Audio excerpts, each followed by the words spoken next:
Assalamualaikum warahmatullahi wabarakatuh. Perkenalkan nama saya Raffi Wansyah dari kelas PRPL 4A pagi dengan NIM 4342401026. Di sini saya menggunakan minicast pengembangan aplikasi Smart Koi Polibatam Antrian Digital, sebuah aplikasi berbasis mobile yang digunakan mahasiswa untuk mengambil nomor antrian layanan akademik secara daring agar tidak terjadi penumpukan loket.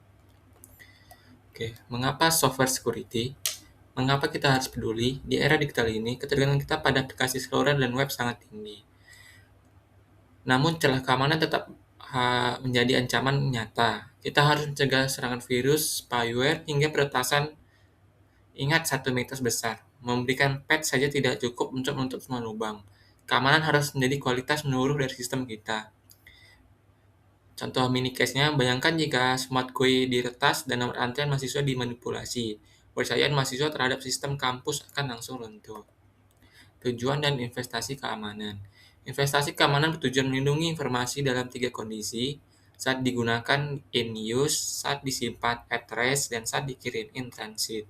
Selain itu, kita harus memperkecil attack surface atau titik masuk yang bisa dieksploitasi.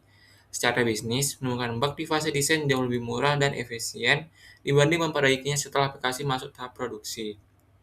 Contoh mini case-nya, dengan mengamankan data NIM saat dikirim dari HP ke server Smart GUI, kita melakukan efisiensi biaya karena mencegah potensi tuntutan hukum akibat kebocoran data di kemudian hari.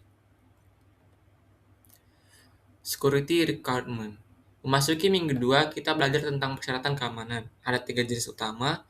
Yang pertama, secure fungsional, fungsi standar yang dibuat aman. Functional security, fitur yang memang dibuat khusus untuk keamanan seperti enkripsi. Non-fungsional, hal-hal seperti logging dan audit trail agar setiap aktivitas dapat dilacak dengan jelas. Contoh mini case-nya di aplikasi kita, fitur login NIM harus aman, secure fungsional, dan kita menambahkan fitur enkripsi database untuk data sensitif mahasiswa, functional security. 7 atribut core security. Ada 7 atribut ini yang harus kita penuhi. Yang pertama, authentication, memastikan siapa Anda. Authorization, mengatur apa yang boleh Anda lakukan, hak aksesnya. Confidentiality, menjaga kerahasiaan data. Integrity, mencegah perubahan data ilegal. Availability, menjamin sistem selalu siap saat dibutuhkan. Non-repudiation, keterlacakan agar aktivitas tidak bisa disangkal. Resilience, kemampuan sistem untuk pulih kembali. Contoh mini case-nya, aplikasi Smart GUI harus memastikan hanya mahasiswa aktif yang bisa masuk, authentication, dan mahasiswa tersebut tidak bisa mengubah nomor antrian orang lain, integrity. Misue case dan klasifikasi. Selain memberikan apa yang dilakukan pengguna, use case, kita juga harus menyusun misue case. Skenario mengenai apa yang tidak boleh dilakukan oleh sistem atau serangan apa yang mungkin terjadi. Kita juga harus mengklasifikasikan data, misalkan data sensitif seperti kartu kredit untuk mendapatkan perlindungan ekstra. Contoh mini case-nya, kita menyusun skenario, bagaimana jika penyerang mencoba mengambil 100 nomor antrian sekaligus. Untuk itu, kita mengklasifikasikan data NIM sebagai data sensitif yang harus dilindungi ekstra. Security Design Concept. Pada minggu keempat, kita mengenal prinsip shift left, artinya kita membawa keamanan sejauh mungkin ke awal proses. Dengan security by design, kita menetapkan pengaturan bawaan yang aman, dan memberikan arsitektur yang tahan banting sebelum satu baris kode pun ditulis.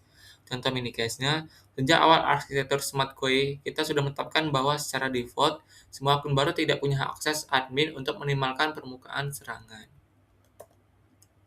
Straight Threat Modeling. Untuk memetakan ancaman secara sistematis, kita menggunakan metode STRIDE. Spoofing, penyiraman identitas. Tampering, modifikasi data. Repudiation, penyangkalan aksi. Information disclosure, kebocoran data. Denial of service, melupakan layanan. Elevation of privilege, akses ilegal. Contoh mini case-nya, pada aplikasi, kita mewaspadai tampering, mahasiswa mengubah jam antriannya sendiri. Dan denial of service, penyerang melumpuhkan server agar antrian tidak bisa diakses. Detail desain keamanan. Detail keamanan bagi menjadi 2, core design yang fokus pada CIA, confidentiality, integrity, dan availability, dan juga AAA, serta additional design yang memperhatikan keamanan lingkungan luar seperti database dan interkonektivitas API. Ini case-nya kita memastikan database Smart Query tidak bisa diakses langsung dari internet, melainkan harus melalui koneksi API yang terenkripsi dan terautentikasi. Vulnerability. Minggu ke-6 membahas vulnerability atau celah keamanan. Kita menuju pada standar global seperti OSP Top 10 dan CWE Top 25 untuk memahami kelemahan perangkat lunak yang paling berbahaya seperti SQL injection atau buffer overflow. Contoh mini case-nya, tim pengembang SmartQuery melakukan pemindahan untuk memastikan tidak ada celah SQL injection yang bisa digunakan hacker untuk mencuri seluruh data mahasiswa. Secure coding. Dalam menulis kode, kita harus mengikuti standar seperti CI card. Kuncinya adalah validasi semua input, bersihkan sanitize data, dan berikan hak akses seminimal mungkin, less privilege. Secure coding bukan hanya soal fitur, tapi soal kebersihan dan dokumentasi kode. Contoh mini case-nya, setiap input nama mahasiswa di form keluhan Smart QA dibersihkan secara otomatis oleh sistem untuk mencegah serangan script berbahaya atau SSS. Secure Dev Environment. Lingkungan pengembangan juga harus aman. Gunakan version control seperti Git, lakukan preview antar rekan tim, serta jalankan static analysis dan unit testing secara rutin untuk mendeteksi bug sejak dini. Ini contoh mini case-nya, sebelum kode fitur baru ambil antrian digabungkan ke aplikasi utama, rekan tim lain harus meninjau kode terlebih dahulu untuk mencari potensi celah keamanan. Manajemen risiko perangkat lunak. Terakhir, kita harus mengolah risiko dengan 4 strategi. Avoidance, menghindari risiko. Mitigation, mengurangi dampak, misalnya dengan 2FA, transfer, mengalih risiko ke pihak lain seperti asuransi. Acceptance, menerima risiko kecil namun tetap dipantau. Contoh mini case-nya, kita melakukan mitigation dengan memasang sistem pembatasan akses, rate limiting agar server Smart Query tidak tumbang, dan melakukan transfer risiko dengan menggunakan server cloud yang memiliki jaminan keamanan tinggi. Demikian rangkuman materi keamanan perangkat lunak. Terima kasih atas perhatiannya. Assalamualaikum warahmatullahi wabarakatuh.